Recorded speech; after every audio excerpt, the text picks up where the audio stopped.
AAA College of Engineering and Technology, Sivakasi. Counseling code 4680. Trichy Lalgudi அருகே குப்பையில் ஆதார் அட்டைகள் வீசப்பட்டது தொடர்பாக புதிய தலைமுறை செய்தி வெளியிட்ட நிலையில் அதனை அஞ்சலக ஊழியர்கள் சேகரித்திருக்கிறார்கள். கூடுதல் விவரங்களை செய்தியாளர் லெனினிடம் கேட்கலாம். லெனின், ஆதார் அட்டையை வீசி சென்றவர்கள் யார் என்ற விவரம் கிடைத்திருக்கிறதா? எந்த பகுதியில் உள்ள மக்களின் ஆதார் அட்டைகள் அவை? குறிப்பாக திருச்சி லால்குடிக்கு பக்கத்தில் இருக்கக்கூடிய பூவாளூர் கிராமம், அந்த பூவாளூர் கிராமத்தை சுற்றி ஒரு 1000க்கும் மேற்பட்ட குடும்பங்கள் வசிக்கின்றன. அந்த குடும்பங்களைச் சேர்ந்த அந்த ஆதார் அட்டைகள் தான் அவை என்று கண்டறியப்பட்டிருக்கு. குறிப்பாக ஒரு குடிசை வீட்டில் நிர்மலா அப்படிங்கிறவங்க வாழ்ந்துகிட்டு இருக்காங்க. அவங்க வீட்டுக்கு வெளியில் திறந்த வெளியில் ஒரு விறகடுப்பு வச்சுருக்காங்க. அந்த விறகடுப்பை எளிதில் பற்ற வைக்கிறதுக்கு உதவியாக ஒரு அட்டை பெட்டியும் அதற்குள்ளே பழைய காகிதங்களும் போட்டு வச்சுருந்தாங்க. இன்றைக்கி அந்த காகிதங்களை எடுத்து அடுப்பு எரிக்க முயற்சித்த போது அதில் ஆதார் அட்டைகள்லாம் தென்பட்டிருக்கு. உடனடியாக அவங்க பக்கத்தில் இருந்த எலிசபெத் அப்படிங்கிற தன்னுடைய உறவினருக்கு தகவல் கொடுத்துருக்காங்க.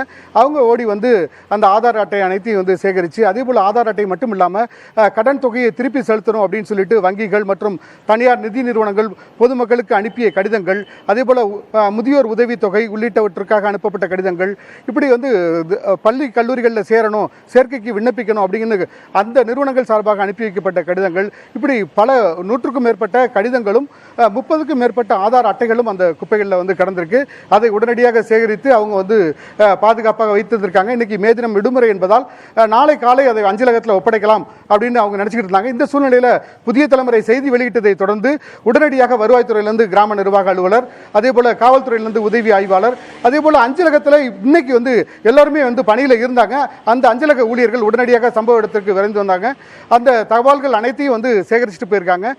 இந்த தபால்கள் முறையாக உரிய நபர்களிடம் சேர்க்கப்படும் அப்படின்னு தபால் நிலைய ஊழியர்கள் தெரிவிச்சிருக்காங்க. இந்த சூழ்நிலையில் இந்த தபால்கள் எப்படி குப்பைக்கு வந்தது என்பது குறித்து விசாரணை என்பது நடந்துகிட்டு இருக்கு. குறிப்பாக 3 பேர் அந்த பணியில் இருக்காங்க. தபால்களை விநியோகிக்கக்கூடிய பணியில் ஒரு 500க்கும் மேற்பட்ட தபால்கள் ஒவ்வொரு நாளும் பிரித்து அந்த மக்களுக்கு விநியோகிக்கப்படுது. பதிவு தபால்கள் மட்டும்தான் கையெழுத்து வாங்கி முறையாக ஒப்படைக்கிறது வழக்கம். இது போன்ற தபால்கள் வீடுகளில் ஆள் இல்லைன்னு சொன்னால் உடனடியாக வீட்டு கதவு வழியாகவோ அல்லது வீட்டு திண்ணையிலோ தூக்கி வீசிட்டு போகிற பழக்கம் என்பது எல்லா கிராமங்களிலும் இருக்குது. அது இந்த கிராமத்திலையும் இருக்குது. எப்படி இந்த கடிதங்கள் ஒரு 150 கடிதங்களுக்கு மேலே ஒரே இடத்துல எப்படி குப்பைக்கு போணுச்சு அப்படிங்கிறது குறித்து தற்போது விசாரணை நடைபெற்றுக்கிட்டு இருக்கு. சக்தி, தபால் நிலையத்தின் முத்திரை இருந்தும் எப்படி குப்பைக்கு வந்தது? போலீசாரின் முதற்கட்ட தகவலில் என்ன தெரிய வந்திருக்கிறது லெனி? குறிப்பாக கடந்த ஏப்ரல் மாதம் 8ஆம் தேதி, 12ஆம் தேதி, 28ஆம் தேதி என பல்வேறு தினங்களில் அந்த தபால் நிலையத்திலிருந்து அஞ்சலக முத்திரை என்பது அந்த அனைத்து தபால்கள்லையும் இருக்குது. பல்வேறு தேதிகள் முத்திரையிடப்பட்டிருக்கு. அப்படி மொத்தமாக ஒரு 150க்கும் மேற்பட்ட கடிதங்கள் அந்த தபால் நிலைய ஊழியர்கள் இப்போ வாங்கிட்டு போயிருக்காங்க.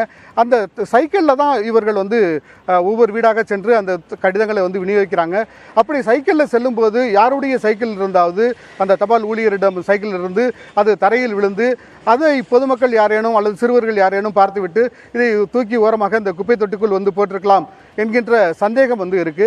யாருடைய கையிலிருந்து இந்த தபால்கள் கீழே விழுந்தது என்பது குறித்து விசாரணை நடந்துகிட்டு இருக்கு. குறிப்பாக ஒவ்வொரு நாளும் எத்தனை தபால்கள் இங்கிருந்து விநியோகிக்கப்படுது அப்படிங்கிறதுக்கான கணக்கு வழக்கு என்பது கிடையாது. 6 மாதத்துக்கு ஒரு முறை மட்டும்தான் எவ்வளவு தபால்கள் இது மூலம் விநியோகிக்கப்படுது அப்படிங்கிறது தெரிய வரும்.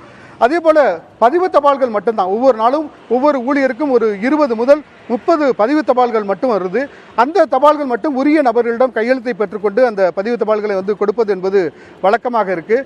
அப்படி கணக்கில் வராத இது போன்ற தபால்கள் எத்தனை தபால்கள் குப்பை கீழே விழுந்திருக்கு, இவை எவ்வளவு குப்பைக்கு போணுச்சு, இதில் எவ்வளவு கிடைச்சிருக்கு என்பது குறித்த முழு விவரங்கள் தபால் நிலையத்திலே கூட இல்லை.